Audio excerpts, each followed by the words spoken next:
달입니다. 설교를 위한 설교가 아니라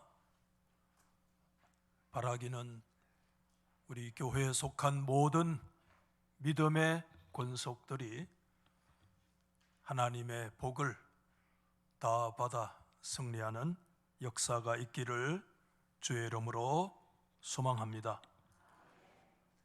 제가 어릴 때 어느 날 친구하고 큰 싸움을 했어요.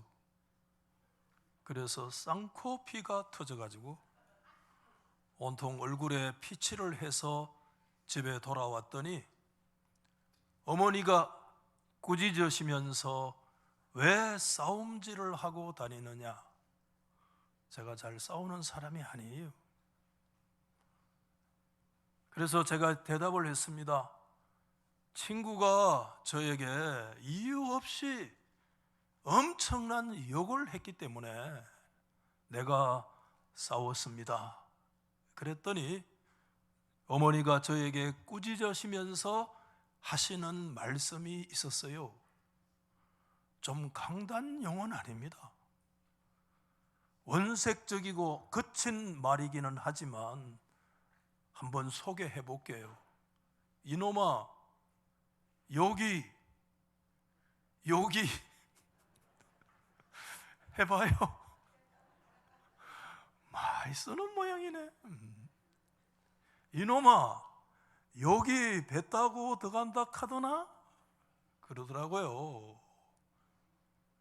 그 이후에 우리 어머니는 억울한 일을 당할 때, 때로는 어떤 면에서 좀 화가 났을 상황이 되면 종종 여기 어떻다 카더나 하시면서 말씀을 사용하셨던 기억이 자주 나요.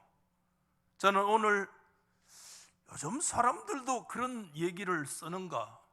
난생 처음으로 한번 인터넷에 검색을 했더니 많은 사람들이 그런 경험을 얘기를 했는데 주로 어린 시절에 어머니들이 그런 말씀을 많이 썼더라고요. 그런 어린 시절의 추억들을 이리저리 써놓았던 글들을 읽어봤는데 어떤 분은 그렇게 얘기를 하더라고요. 삶을 살다 보면 때로는 비난을 받을 때도 있잖아요. 어떨 때는 욕을 먹을 때도 있잖아요. 때로는 어깨가 축축 처지는 그런 실패감에 젖어서 정말 뒷꼭지가 근질근질하는 그런 순간들이 있을 때마다 그때 어머니가 하신 말씀, 여기 배 타고 들어온다 카더나 하는 말씀이 생각이 나서 그 말씀이 생각날 때마다 배를 만져보면 배가 좀 단단해진 것 같더래요. 그러면서 하시는 얘기가 뭐냐 하면, 그 얘기는 어머니께서 하신 갑옷 같은 말씀이다, 그런 얘기를 했는데 진짜 그 말씀이 갑옷인지는 모르겠습니다만은 그런 느낌에 저도 충분히 동의를 하게 됐어요. 오늘 제가 이 말씀의 내용을 읽으면서 먼저 이런 말씀을 드리는 이유는 제가 성경을 정확하게 해석을 잘 했는지 모르겠습니다만은 하나님께서는 이방 선지자 발람의 입을 통해서 어쩌면 똑같은 문장은 아니지만 동일한 의미의 내용을 말씀하셨다라고 저는 믿기 때문입니다. 여러분, 우리가 읽으신 12절 말씀을 다시 한번 보시면 하나님이 발람에게 이르시되 너는 그들과 함께 가지도 말고 그 백성을 저주하지도 마라. 생략되어 있어요. 왜냐하면 영어에는 비코즈가 되어 있잖아요. 그들은 어떤 자들이기 때문에? 복을 받은 자들이기 때문에 그렇다, 이렇게 말씀을 하고 있는데, 여러분, 오늘 이 말씀은 굉장히 역설적인 말씀입니다. 그들이 복을 받은 백성이라고 하는 말씀은 이스라엘의 영적인 정체성을 드러내는 말씀이기도 한데, 하나님의 백성은 하나님의 복을 받은 자들입니다. 이 말씀은 이렇게 얘기할 수 있어요. 아무리 저주를 하려고 해도, 아니 엄청난 저주가 그들에게 쏟아져도 저주가 먹혀 들어가지 않는 자들이다, 그런 뜻입니다, 여러분. 아멘이죠? 아무리 욕을 해도 뭐야? 그 욕이 배 안으로 안 들어간다는 거야. 엄청난 저주를 쏟아부어도 저주하는 입만 나쁘고 욕하는 사람만 나쁘지 그 욕이 사람의 뱃속으로 들어가지 않는 것처럼 이스라엘은 하나님 앞에 복을 받은 자들이라는 말씀은 저주에 저주를 퍼붓는다고 할지라도 그것은 하나님의 자녀들은 저주 아래 있지 아니하고 하나님의 축복 아래 있는 자들이다, 그런 말씀이라고 저는 믿어요. 여러분, 오늘 저는 민수기 22장 오늘 우리가 12절 한 절의 말씀만을 읽었습니다만은 오늘 이 말씀은 사실상 민수기 22장, 23장, 24장의 말씀까지 하나의 단락으로 지어지는 말씀인데, 지금 이스라엘은 여러분 광야 생활 40년을 이제 거의 마치는 막바지에 이르렀던 순간입니다. 여러분, 광야 옛세대, 광야 1세대, 출애굽 세대는 이제 민수기 뒤에 보면 25장이 나오는데 25장에 이스라엘의 광야 마지막 시험을 당하는데 그게 바알볼의 사건을 통하여 시험을 받으면서 옛 세대가 완전히 역사에 대한 길로 사라지는 것이 민수기 25장입니다. 그리고 우리는 그냥 이어서 26장 읽지만 민수기 26장은요 뉴 제너레이션, 광야의 새로운 세대, 제2세대로 시작되어지는 하나님의 새로운 역사의 출발점이 민수기 26장이에요. 그래서 25장과 26장의 말씀은 한 장 차이지만 전혀 새로운 세대의 역사의 장을 열어가는 말씀이기 때문에 지금 이스라엘은 옛세대와 새로운 세대의 교체기라고 하는 과도기에 서 있을 때 여러분, 하나님께서요 아주 독특한 말씀이거든요. 발람 선지자, 발락 왕에 대한 이 얽혀진 이야기는요 오늘날의 이야기 읽어봐도 여러분 스토리를 우리가 이해하기는 하지만 좀 더 들어가서 그 내면의 상황들을 제대로 파악하고 이해하기가 매우 어려운 말씀이 오늘 이 본문의 이 단락의 말씀인데, 여러분 탁월한 성경학자인 민수기의 대가 데니스 올슨은 22장과 24장까지의 이 말씀을 통해서 주시는 하나님의 의미가 뭔가, 그는 주석서에서 이 부분을 이렇게 설명하고 있어요. 앞부분에 보시면 오늘 이 22장의 24장의 말씀은 하나님은 오경 전체에서 뭐라고요? 가장 화려한 축복과 약속의 말씀으로 이스라엘을 축복하는 위임의 말씀이 확인되는 순간이다. 좀 줄여서 말씀하면 더 좋을 것 같아요. 우리가 이해하기가 매우 어려운 아주 독특한 이 22장, 24장의 이 단락의 말씀은 뭐냐? 이 민수기의 대가들의 말은 이게 뭐냐 하면 여러분 모세 오경 전체에서 가장 하나님이 이스라엘 백성들을 향한 화려한 축복의 말씀을 하나님이 선지자 입을 통해서 위임하고 쏟아내는 얘기다. 여러분 말씀에 동의하십니까? 그 뒤에 문장에도 그런 말이 있잖아요. 더욱이 하나님은 이 화려한 축복의 말씀을 이스라엘 사람의 입을 통하여 하지 아니하고 이방 선지자, 외국인 선지자의 입을 통해서 지금 쏟아내놓고 있다라고 하는 이 말씀을 여러분 어떻게 생각하세요? 이 독특한 민수기 22장, 23장, 24장이 올선의 말씀처럼 정말 하나님이 이스라엘을 향한 가장 화려하고 놀라운 축복의 말씀이라는데 여러분 동의하고 계세요? 모압왕이 이제 등장하는데 모압왕은 그때 발락이라는 왕이고 선지자는 발람이라는 선지자, 이름이 비슷하잖아요. 모압왕 발락은요 전에 이웃나라인 여러분 헤스본 시혼의 왕이 와가지고 모압하고 싸워가지고 시온의 왕이 저희들이 뺏겨가지고요 국토의 일부분을 빼앗겼어요. 그런데 자기를 이겼던 그 시온을요 이스라엘은 어떻게 했느냐, 하루아침에 시온을 정복해 버렸으니까 모압 왕 발락의 입장에서 바라보면 이스라엘이 얼마나 두려운 존재인가를 우리가 생각하게 되죠. 그래서 이스라엘은 도대체 저거는 군사적 방식이 있고 비군사적 방식이 있는데, 군사적 방식을 통해서는 이스라엘을 이길 수 없다는 판단을 내린 거야. 그러면 비군사적 방식을 통해서 해야 되는데, 오늘날의 입장에서는 좀 이해하기가 어려운 얘기이기는 하지만 고대 사회의 사상과 그 시대의 배경으로 들어가 보면 이스라엘은 군사적 방식으로 힘과 힘으로 대결해서 싸워야 돼 이길 수 있는 존재가 아니고, 저거는 비군사적 방식이, 다시 얘기하면 어떤 영적인 방식을 통해 가지고 저것들은 저주를 받아 가지고 탁 거꾸러져야 이길 수 있는 존재지, 칼과 창으로 군사적 방식으로 이길 수 있는 존재가 아니다라고 하는 판단을 내린 거예요. 그래서 그 비군사적인 방식이 뭐냐면, 그때 정말 돈을 받고 군사적 원수들을 저주하는 전문적인 환상가 또는 전문적인 선지자인데, 그 사람이 누굽니까?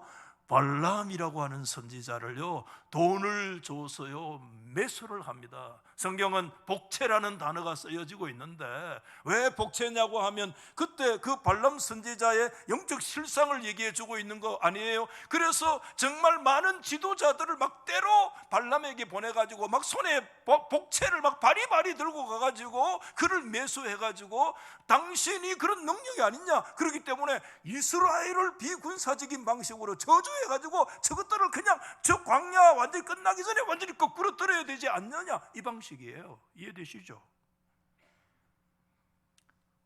발람이라고 하는 사람은 양면을 다 보여줘요. 긍정적인 면도 있고요 부정적인 면도 동시에 있기 때문에 혼합적인 검토의 대상이 되는 그런 인물이라 좀 어려운 내용이기도 하지만, 그러나 민수기 자체 내용만을 놓고 보면 나중에 발람은 저 민수기 31장에 보면 25장에 나오는 바알볼 사건과 연계되어져서 이스라엘을 그곳으로 사실상 유혹했던 그런 책임을 지고 발람 선지자가 죽임을 당하는 것을 보면 어쨌든 그의 끝은 굉장히 부정적으로 인생의 종말을 맺고 있는 내용을 보게 되는데, 지금 이제 엄청난 복채를 받고 엄청난 재물을 통해 가지고 이와 같이 매수당해서 이제는 이스라엘을 뭐 해야 됩니까? 비군사적 방식으로 영적으로 그들을 저주해야 돼요. 그래서 드디어 이제 첫 번째 저주 예언이 선포되어지는데, 그게 민수기 22장 41절 이하 내용의 말이에요. 이제는 발락 왕과 발람이요 아침에 일찍 일어납니다. 저주하려고. 그래서 바알 산당에 올라가서 7 제단을 쌓습니다. 수송아지 7마리와 순양 7마리를 순서대로 번제로 드리고 나서요 이제 이스라엘 향해서요 뭐 하려고 하느냐, 입을 열어서 이스라엘을 막 저주하려고 이제 시작을 하는데, 여러분 놀랍잖아요. 그때 하나님께서요 그 발람 선지자의 입에다가요 하나님 여호와의 말씀을 밀어 넣어 주셨어요. 아멘. 여러분 22장 5절 말씀에 그런 말씀이 3절 5절 말씀에 여호와께서 발람의 입에 뭐를 주셨어요? 말씀을 주시며 이러시되 발락에게 돌아가서 이렇게 말해라, 이렇게 얘기하신 거야. 그러면 하나님이 그때 그 발람 선지자의 입에 넣어주신 말씀이 뭐냐? 그게 23장 8절 말씀인데, 여러분 앞에 한번 보세요. 같이 시작. 하나님이 저주하지 않으신 자를 내가 어찌 저주할 것이며, 그 다음에 여호와께서 꾸짖지 않는 자를 내가 어찌 꾸짖으랴. 할렐루야. 하나님이, 여러분 발람 선지자가 지금 입을 열어서 비군사적 방식으로 저주하려고 쏟아내는데, 하나님께서 그때 발람 선지자의 입에다가 여호와의 말씀을 심어줬는데, 그 하나님의 말씀의 첫 번째 핵심이 뭐냐 하면, 하나님이 저주하지 않는 자를 내가 어떻게 저주할 수 있으며 하나님이 꾸짖지 않는 자를 내가 어떻게 꾸짖을 수 있단 말이냐. 하나님을 능가할 수 없다, 그런 말씀 아니에요? 여러분 우리가 한번 생각해 보십시오. 하나님께 왜 이스라엘은 어떤 존재입니까? 하나님이 꾸짖지 않는 존재요, 하나님께서 저주하지 않는 존재입니까? 이스라엘이 저주받을 만한 일이 전혀 없다. 거기 동의하시는 분? 하나님 앞에 꾸짖음 받을 만한 일이 전혀 없기 때문에 하나님께서 그들을 꾸짖지 않으시고 하나님이 그들을 저주하지 않으신다. 거기에 동의하시는 분? 동의 못 하잖아요. 전혀 그렇지 않아요, 여러분. 광야에 지나온 40년의 삶은 하나님의 책망받기에 마땅하고, 광야의 삶은 여호와를 배반하는 배반의 역사였습니다. 여러분, 우리 인생이 지나온 삶들을 돌이켜보면 하나님 앞에요, 우리가 책망받을 일도 전혀 없기 때문에, 하나님 앞에 저주받을 일이 없기 때문에, 하나님 앞에 꾸짖음 받을 일이 없기 때문에, 여러분 미안하지만 아닙니다, 우리 자신은. 그러면 여러분 왜 하나님 그렇게 하셨을까요? 여러분 이유가 뭐죠? 이 이유를 우리가 분명히 알아야 돼요. 그 이유가 어디 있는가 하면 오늘 9절 하반절의 말씀에 있어요. 이렇게 얘기를 합니다.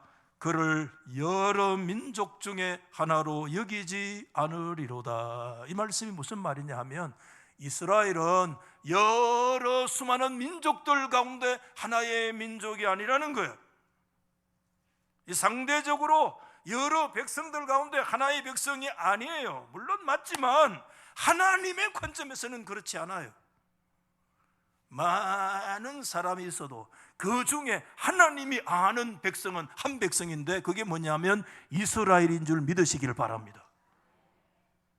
제가요, 우리 성도들이 때로는 우리 앞에 애들이 이렇게 저렇게 이제 발표도 하고 이렇게 하는 가만히 눈치를 보면, 뭐 이 얘기도 하고 저 얘기도 하지만 가만히 보면 누구만 쳐다보는가 하면, 누구만 쳐다봐요? 자기 아들만 봐요. 자기 아들만 보는 게 아니고 누구만 보는가 하면 자기 손자 손녀만 쳐다봅니다. 여러분, 그렇습니까? 안 그렇습니까?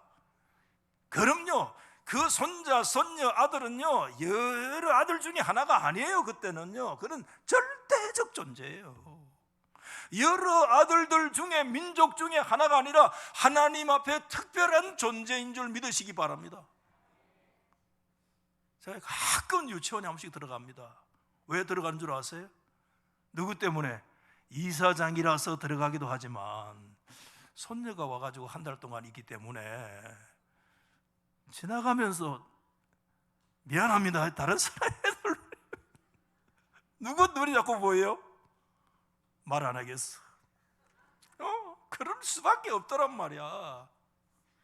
이게 뭘 말씀하느냐 하면, 우리 한번 받아하십시다. 사랑이다. 사랑이다. 아멘. 하나님께서 이스라엘을 향하신 그분의 특별하신 사랑, 여러 민족들 중에 한 사람이 아니라 하나님 앞에서 유일하신 하나님의 백성이 누구냐? 이스라엘이기 때문에.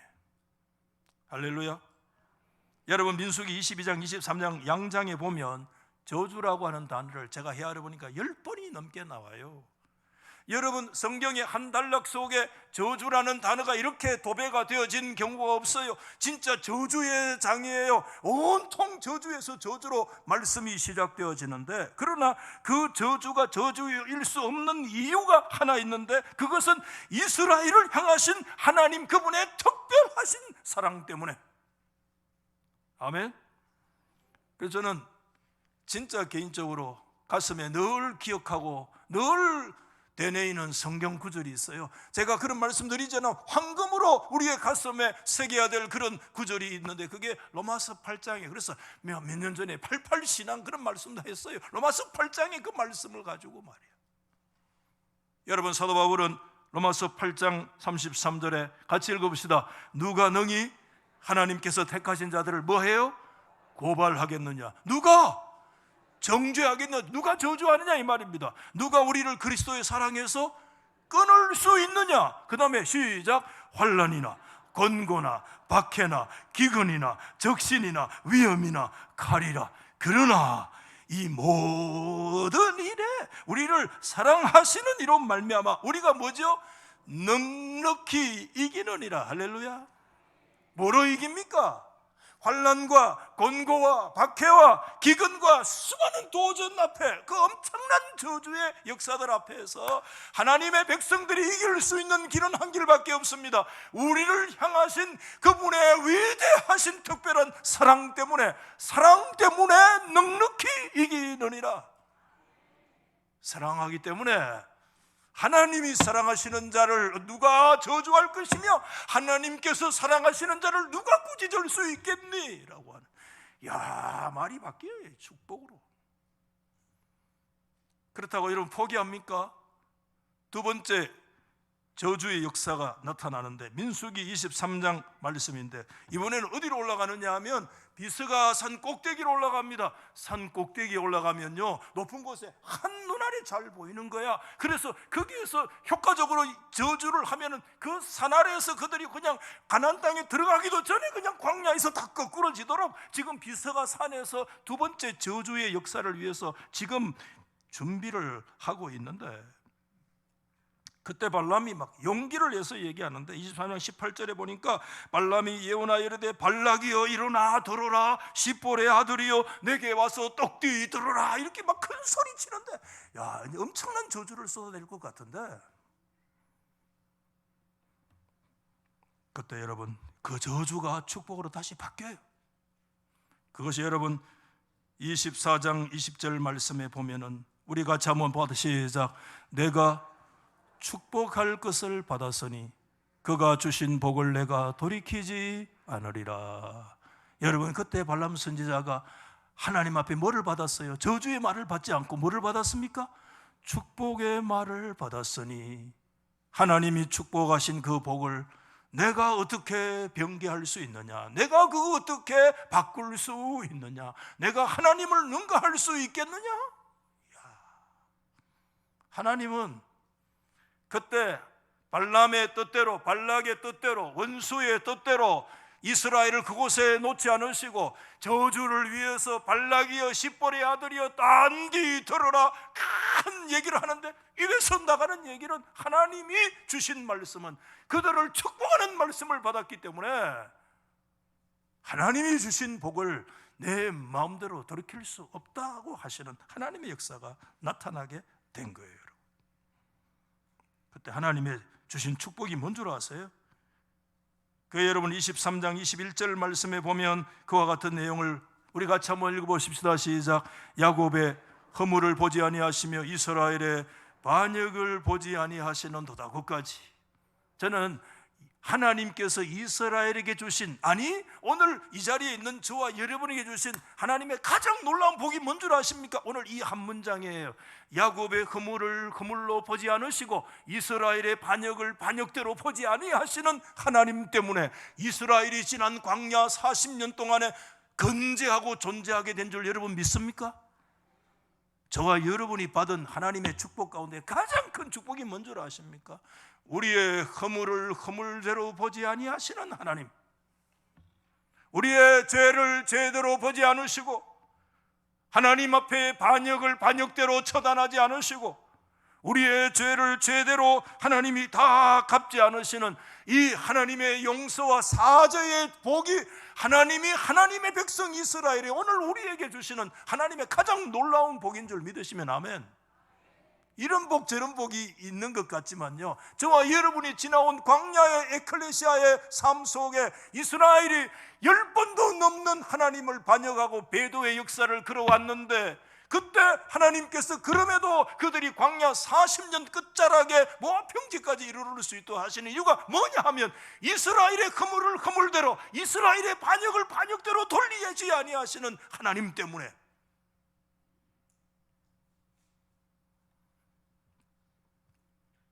누구보다 선했기 때문이 아닙니다.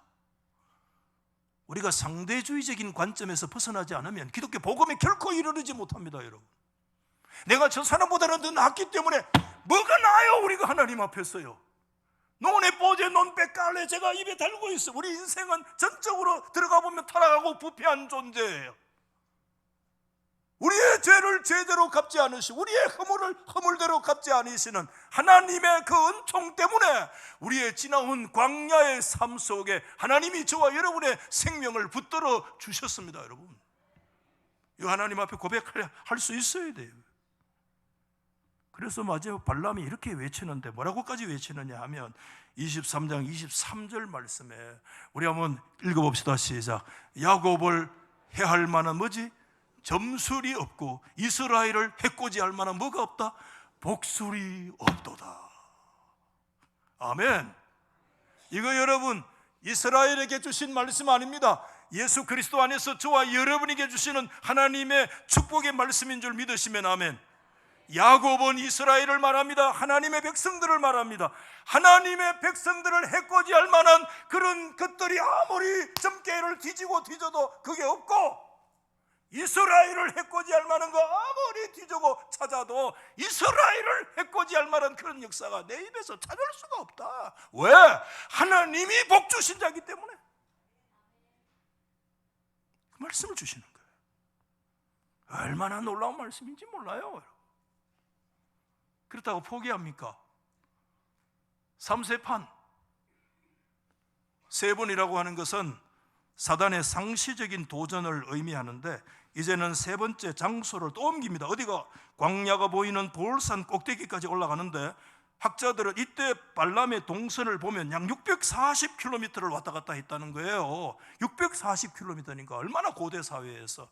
이게 쉽게 얘기하면 두 번째까지 제대로 안 되니까 세 번째 뭔가 나름대로 이제 막 최후 발악을 하는 거죠, 사실은. 근데 이번에는 하나님께서 어떻게 하시는가 하면 나중에 여러분 성경을 천천히 읽어보시면 그때 하나님이 특별한 조치를 하시는데 하나님이요, 하나님의 영으로 발람에게 막 역사하시는 거예요. 예, 일시적일 수도 있지만 하나님의 영으로 발람에게 막 쏟아 부어 주시니까 그 영에 붙들린 발람이 온전한 선지자로서의 역할을 하게 되니까 엄청난 축복을 막 쏟아내는데, 야, 여러분, 구약 성경 속에 위대한 축복의 문장들이 많이 나오는 것 같지만 여러분, 오늘 제가 지금 말씀드리는 이 문장의 말씀처럼 위대한 문장을 찾기도 어려워요. 그게 여러분 민수기 24장 5절이야 8절의 말씀인데, 여러분 하나님께서 이런 복을 우리 가운데 주신 줄 믿고 믿음으로 한번 시작. 야곱이여 네 장막들이, 이스라엘이여 네 거처들이 어찌 그리 아름다운고, 그 벌어짐이 골짜기 같고 강가의 동산 같으며 여호와께서 심으신 침향목들 같고 물가의 백향목들 같도다. 그 물통에는 물이 넘치겠고 그 씨는 많은 물가에 있으리로다. 그의 왕이 아각보다 높으니 그의 나라가 흥왕하리로다. 하나님이 그를 애굽에서 인도하여 내셨으니 그 힘이 덜소와 같도다. 그의 적국을 삼키고 그들의 뼈를 꺾으며 화살로 쏘아 꿰뚫으리로다. 할렐루야. 여러분, 오늘 이 말씀 보면 정말 데니스 올슨이라는 사람이 오늘 이 말씀이 모세 오경 가운데 가장 화려하고 이스라엘 백성을 위한 하나님의 축복의 말씀이라는 말씀이 충분히 동의가 돼요. 구약 성경에 이런 화려하고 아름다운 하나님의 약속의 말씀을 찾기가 어려울 정도로 하나님의 주권적인 축복이 이방 선지자 발람을 통해서 마구 지금 선포되는데, 학자들은요 이렇게 말하는 거예요. 횟수가 거듭될수록 발람도요 진정한 하나님의 선지자로서 자신의 역할을 점점 성장시켜 나가면서 마지막에는 하나님의 영에 완전히 붙들려 가지고 사심이 조금도 없이 하나님이 주시는 엄청난 가장 화려한 축복을 하나님이 막 쏟아 부어 주시는 역사가 일어났다는 거예요, 여러분. 여러분, 우리가 말씀을 이제 조금씩 정리를 해나가면서 하나님 앞에 꼭 여기에서 던져야 될 질문이 있어요. 가장 근원적인 질문인데 그것은 뭐냐 하면 왜라는 질문이잖아요. 왜? 이 왜라는 질문을 우리가 늘 던져야 돼요. 내가 왜 오늘 이 자리에 와 있느냐? 왜 하나님께서 이스라엘에게 이렇게 하시느냐? 왜 그 엄청난 저주가 쏟아질 그 마당에 그 저주가 저주로 오지 아니하고 엄청난 축복으로 쏟아지는 그와 같은 역사가 일어나게 되어졌는가 하는 질문을 우리가 이 마당에서 다시 한번 던지지 않을 수가 없어요. 앞에 이미 제가 말씀드렸어요. 하나님께서 우리를 사랑하시기 때문에 그거 틀림이 없어요. 그러나 오늘 이 성경 말씀으로 들어가서 두 가지 구체적인 얘기를 말씀하고 있는데 그 이유를 말하고 있어요. 그 첫 번째 이유가 뭐냐 하면 받아하십시다. 하나님은 언약에 신실하시다. 언약에 성실하신 하나님. 누구의 언약 때문에? 아브라함에게 하신 하나님의 언약에 하나님은 성실하시고 언약에 신실하신 하나님 때문에, 우리 때문이 아니야. 언약에 성실하신 하나님 때문에 그 말씀 주시는 거예요. 여러분, 목사님 그 말씀 어디 있습니까? 있어요. 여러분 24장 9절 하반절 말씀에 발람 선지자가 하나님이 역사하니까 막 쏟아냈어요. 시작. 너를 축복하는 자마다 복을 받을 것이요 너를 저주하는 자가 뭐를요? 저주를 받을지로다. 어디서 많이 들어본 얘기 아닙니까? 하나님께서 누구에게요? 아브라함에게. 어디에? 창세기 12장 3절에 이 말씀이 그대로 있어요. 하나님이 아브라함을 부르시고 하나님께서 언약을 맺으시면서 아브라함에게 하나님이 말씀하셨습니다. 내가 너로 큰 민족을 이루고 너의 민족 속에 땅을 주고 네가 너를 축복하는 자 축복하고 너를 저주하는 자에게 저주를 받으리라 말씀을 하신 이 말씀이 지금 누구의 입을 통해서요? 발람 선지자의 입을 통해서 다시 한번 재확인되고 선포되어지는 엄청난 말씀이 오늘 여기에 나타나는 거야. 이스라엘이 왜 그런 복을 받느냐? 이스라엘이 잘났기 때문에, 이스라엘이 상대주의적인 어떤 도덕과 선을 가지고 있기 때문에 아니야. 하나님 때문에, 하나님 그분의 언약에 신실하신 그분의 성품 때문에. 할렐루야. 여러분, 오늘 놀라운 것은 발람이 세 번 저주하는 게 세 번 축복으로 1차, 2차, 3차 축복이 됐는데 이 세 가지 축복은 말씀드린 창세기 12장 1절에서 13절 말씀에 하나님이 그 옛날 아브라함을 부르셔서 세 가지 언약의 축복을 주셨는데 자손의 축복을 주시고 그 다음에 땅의 축복을 주시고 그 땅에서 하나님의 누리는 번영의 역사가 일어날 것에 대한 언약의 세 가지 축복을 주셨는데 오늘 이 말씀이 발람이 1차, 2차, 3차의 축복이 바로 뭐와 평형을 이루느냐? 하나님이 아브라함에게 주신 세 가지 축복의 말씀이 동일한 얘기야. 발람은 다른 얘기한 게 아니야. 바로 뭘 얘기하느냐? 하나님이 아브라함에게 주셨던 말씀을 또 다른 환경 속에서 지금 재확인하고 선포하는 거에 불과해. 우리 하나님은 언약에 성실하신 하나님이신 줄 믿습니다. 하나님께서 여러분 발람의 1차의 축복이 뭔가 하면 자손의 축복입니다. 23장 9절 말씀에 보면 그런 말씀이 있습니다. 23장 9절 말씀을 보여주시면 10절이죠. 야곱의 티끌을 누가 능히 세며 이스라엘의 4분의 1을 누가 능히 셀고. 이 말씀 뭡니까? 하나님께서 이스라엘을 셀 수 없을 정도의 큰 민족과 자손의 복을 주신 줄 믿습니다. 하나님 아브라함에게 말씀해 하늘의 뭐처럼, 별처럼, 바다의 뭐처럼, 모리알처럼 하나님께서 언약의 복을 주셨는데 이스라엘이 그 복이 그대로 이루어졌다는 겁니다. 누가 이스라엘의 4분의 1도 셀 수 없다 말이야. 발람의 두 번째 축복이 뭔 줄 아십니까? 발람의 두 번째 축복은 하나님의 신실하심과 하나님께서 축복하신 것은 하나님의 그 언약은 취소 불가능하다. 그걸 말씀하고 있는데 여러분 23장 19절 말씀에 위대한 말씀이 있어요. 우리 같이 성경 읽어야 도움될 거 아니겠습니까? 시작. 하나님은 사람이 아니시기 때문에 뭐죠? 거짓말하지 않으십니다. 아멘. 하나님은 인생이 아니시기 때문에 뭐죠? 후회하시지 않습니다.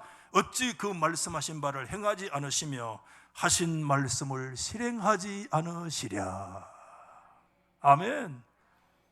우리 하나님은 전의 말씀 시건하시는 하나님이 아니야. 긴 소리 하시는 하나님이 아니야. 부도 수표 내시는 하나님이 아닙니다. 우리 사람은 부도가 많아요. 그러나 하나님의 입에서 나오는 말씀은 실행하지 않는 법이 없고 실천되지 않고 열매를 맺지 않는 법이 없는 줄 믿으시면 아멘. 그게 하나님의 말씀입니다. 왜? 하나님은 언약에 성실하시고 신실하신 하나님이기 때문에. 인생이 아니야. 하나님은 그런 분이야.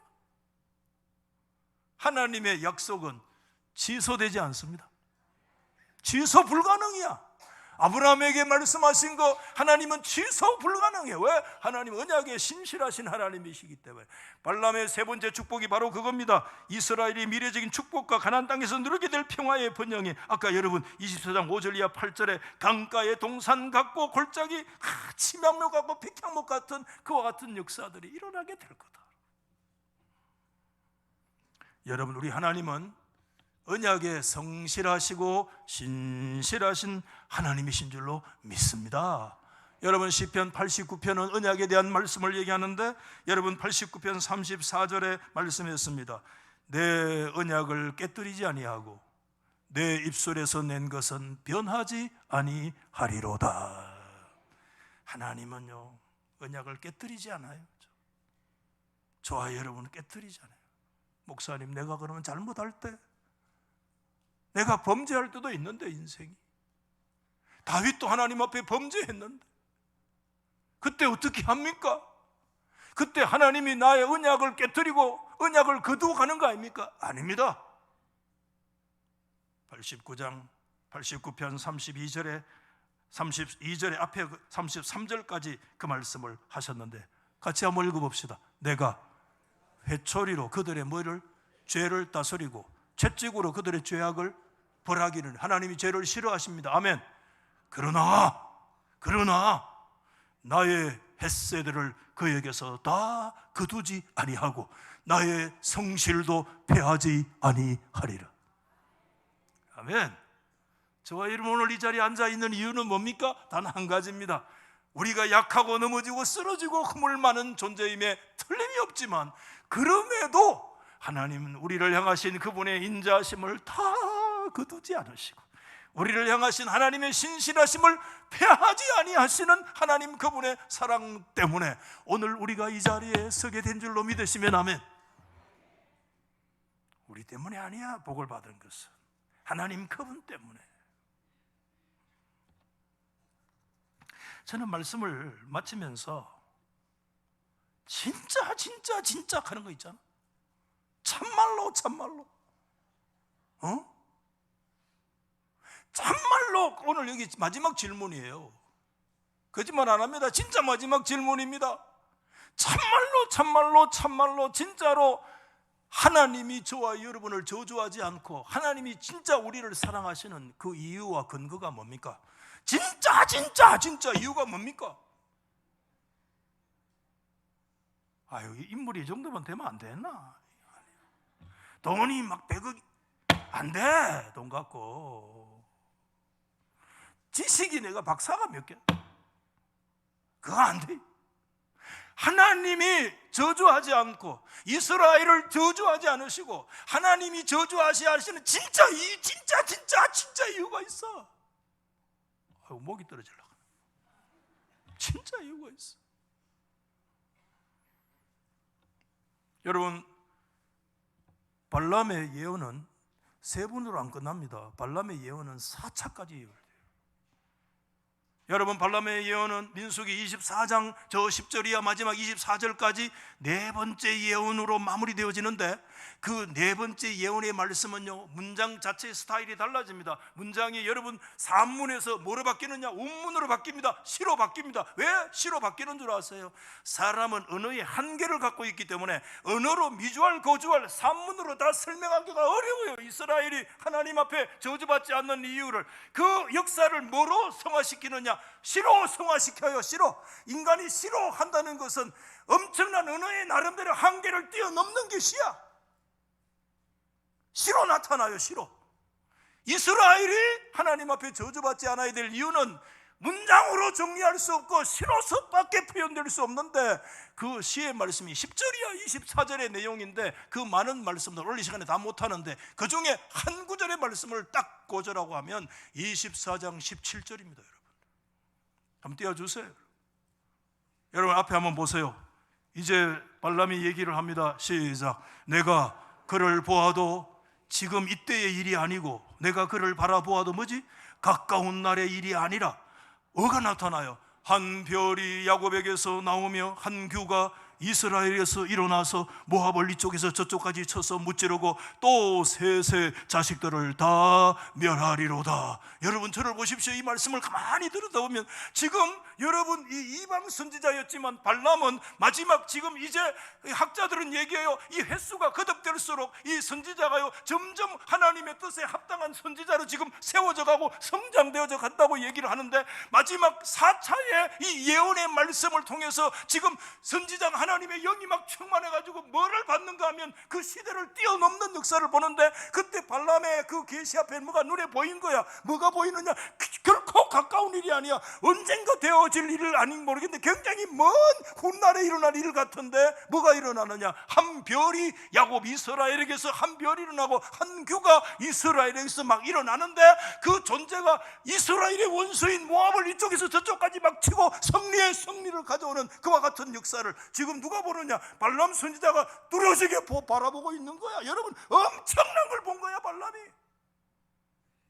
여기에서 여러분, 한 별은 왕을 상징합니다.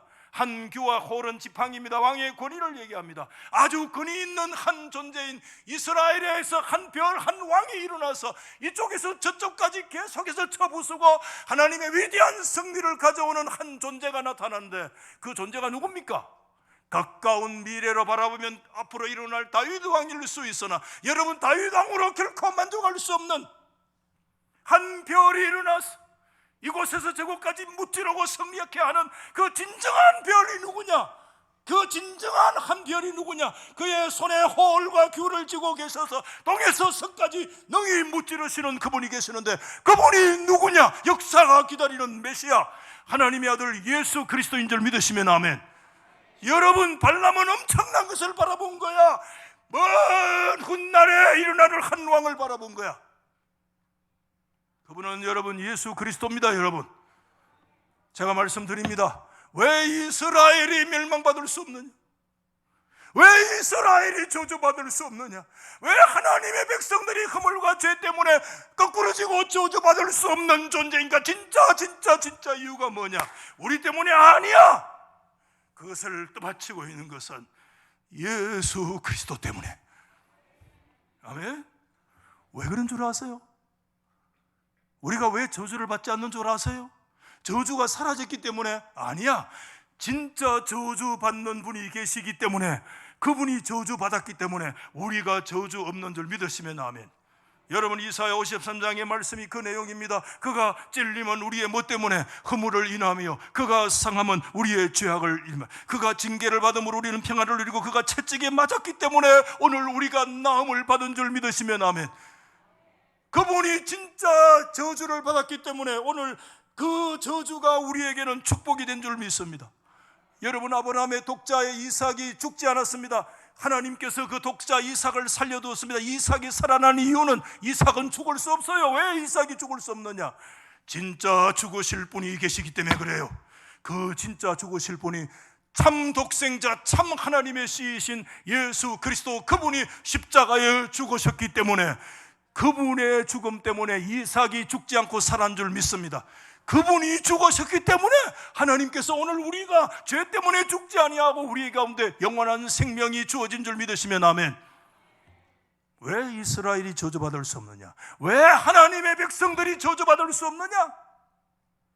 그 진짜 이유는 한 가지입니다. 예수 그리스도, 그분의 십자가 때문에, 그분의 부활 때문에, 그분의 구속 때문에, 그분의 대속의 역사 때문에 그렇습니다. 말씀을 마칩니다.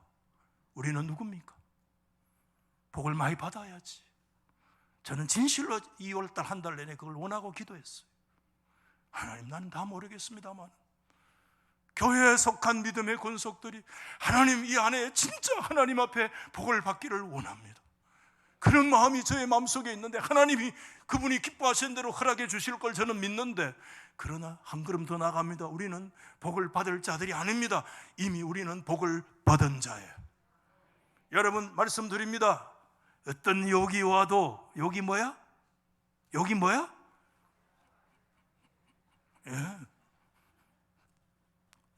어떤 저주가 와도 그 저주가 우리를 넘어뜨리지 못하는 줄. 아멘. 어떠한 여러분 판단과 그 어떠한 율법과 어떠한 규정도 하나님의 백성들은 그곳에 묶이지 않습니다. 왜? 그리스도께서 저주받으시고 그리스도께서 욕받으시고 그리스도께서 고통을 받으셨기 때문에 오늘 그리스도로 말미암아 우리 가운데 자유를 주신 줄 믿습니다. 오늘 여러분 말씀을 드립니다. 여러분 가운데 언젠가 어떤 사람이 여러분에게 큰 악한 말로 저주한 거 있습니까? 그 아니다 싶으지만 빌어먹을 놈, 그 정도는 약과야. 우리나라 옛날에 부모님이나 어떤 사람이라도 여러분에게 엄청난 저주의 악한 말을 해서 때로는 그것이 순간순간 내 마음을 아프게 하는 거 있습니까? 그것이 우리를 아프게 할 수는 있으나 여러분 예수 그리스도 때문에 그 저주가 우리 속에 침범에 들지 않은 줄 이 시간에 믿음으로 아멘. 저와 여러분 가운데 어떤 악한 전통이 있습니까? 우리 집안에는 50을 넘기기 힘들어. 한갑 넘어가는 사람이 없어. 여러분 어떤 악한 전통, 어떤 악습이든지 어떤 것이든지 오늘 이 시간에 믿음으로 선언합니다. 예수 그리스도 안에 저주는 떠나갈지어다. 저와 여러분들이 우리가 하나님 앞에 더러운 죄인들이지만 그래도 우리가 결정적인 어떤 죄들이 우리를 짓누르고 그 죄책이 우리를 짓누를 때가 있습니다. 여러분 하나님은 죄를 싫어하시지만 그러나 그 죄책까지 짊어지시고 예수님 십자가에 저주 받으셨기 때문에 오늘 우리 가운데 저주가 아니라 영원한 사죄와 하나님의 은총과 생명의 역사로 하나님이 우리 가운데 축복해 주신 줄 믿습니다. 여러분 여기 뭐야? 여기 배 타고 들어오냐? 야, 좀 무식한 얘기지만 그게 어떤 분은 갑옷 같은 말이라고 그랬는데 그 말만 들으면 배가 단단하고 힘이 난다고 그랬는데 이해가 돼요. 그러나 그게 우리의 갑옷 아닙니다. 오늘 저와 여러분의 진정한 갑옷은 우리를 향하신 하나님의 사랑입니다. 하나님의 신실하심입니다. 아멘. 나를 위해서 대신 저주받고 죽으신 그리스도의 사랑이 저와 여러분이 입고 나가야 될 우리의 진정한 믿음의 갑옷입니다. 우리는 그 갑옷을 다 입고 있기 때문에 저주의 화살이 날아오긴 날아와요. 수없이 날아오지만 딱 마지막 바도 합시다. 반사 다 예수 이름으로 반사할지어다. 믿음의 갑옷 속에 다 사라지고 저주가 아니라 오히려 저주를 변하여 하나님께서 축복으로 이끌어 주시는 우리는 하나님의 뭐죠? 복을 받을 자가 아니라 뭐야? 블레스드 복을 받은 자들이기 때문에 이 축복 가지고 우리의 남은 생에 승리하시기를 예수 이름으로 축원합니다. 오늘 찬송가는 우리가 잘